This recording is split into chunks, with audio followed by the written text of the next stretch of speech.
The submarine departed on its final mission in the spring of 1945. The war was ending. Germany was collapsing. But this boat and its crew had orders. Naval records show it left port. Radio logs confirm initial position reports. And then, silence. No distress signals. No survivor accounts. No wreckage found. It simply disappeared. Over the decades, rumors circulated among naval historians. Did it carry secret cargo? Nazi gold, perhaps? Or high-ranking officials fleeing justice? Was it sunk by Allied destroyers? Or did it venture into uncharted waters and strike a mine? Research teams pored over declassified war logs, analyzed attack patterns, cross-referenced sonar surveys of the seabed. For years, nothing. And then, during a routine marine geological survey, an anomaly appeared on the scanning equipment. Something massive. Something man-made. Something that shouldn't be there. A shape on the ocean floor, more than 70 meters long, resting upright, intact. What they found next would shock even the most seasoned naval experts. The expedition descended through layers of darkness. 100 feet, 150, 200. At this depth, natural light doesn't penetrate. The water is near freezing. The pressure immense. And then, emerging from the gloom, the conning tower appeared. The distinctive silhouette, unmistakable. Deck guns, still mounted. The hull, remarkably preserved by the cold, oxygen-starved water. As the remote cameras moved closer, details emerged that made the research team go silent. The hatches were sealed, not blown open by explosions, not corroded away by decades of salt water. Sealed shut from the inside, this U-boat went down fast, and it went down whole. The expedition spent weeks documenting every meter of the wreck. High-resolution imaging revealed the torpedo tubes, still loaded, the galley, with cooking pots secured in place, the radio room, equipment frozen in time.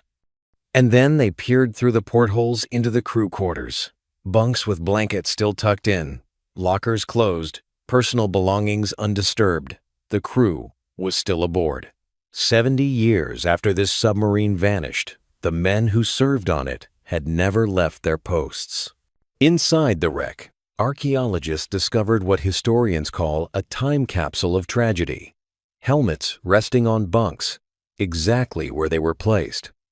Logbooks frozen at their final entry, ink still visible on the pages. Cupboards with ration tins, untouched. Photographs pinned to bulkheads. Families back home who would never know what happened. The men aboard this submarine never had a chance to escape. Naval experts studied the hull damage and reconstructed the final moments.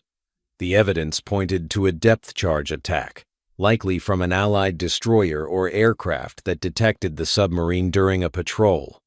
The explosions ruptured fuel lines and damaged the dive planes. The boat plunged beyond its crush depth, descending faster than the crew could react. The hull imploded in seconds. Water flooded every compartment instantly. There was no time for distress calls. No time to surface. No time even to reach the escape equipment. The final patrol ended not in the battle they trained for, but in steel-cold darkness, miles below the surface. Historical records later revealed the average age of the crew, 23 years old. Some were 19. One had just turned 18 the week before departure. They were sons, brothers. Some were fathers, and they never came home. Today, this wreck lies undisturbed on the ocean floor. Under international maritime law, it's classified as a war grave, a place of rest that cannot be salvaged, cannot be disturbed. Divers who visit the site leave memorial plaques and flowers, which drift down through the darkness to rest on the hull. The story reminds us of something we often forget about war. It's not only fought in the explosions we see in films, or the battles written about in textbooks. It's fought in deep, quiet steel tubes miles beneath the surface. Places where young men followed orders, served their country, and vanished without a trace. The submariners aboard this U-boat were not monsters. They were not villains in a story. They were human beings, caught in a war larger than themselves, serving in one of the most dangerous military roles ever created. What would it have been like to be trapped in that steel coffin as the ocean pressed in, to know in those final seconds that no rescue was coming? If you could walk those narrow corridors now, your footsteps would echo in the same spaces they left behind. You'd touch the same controls, see the same instruments, breathe the same cold, still air.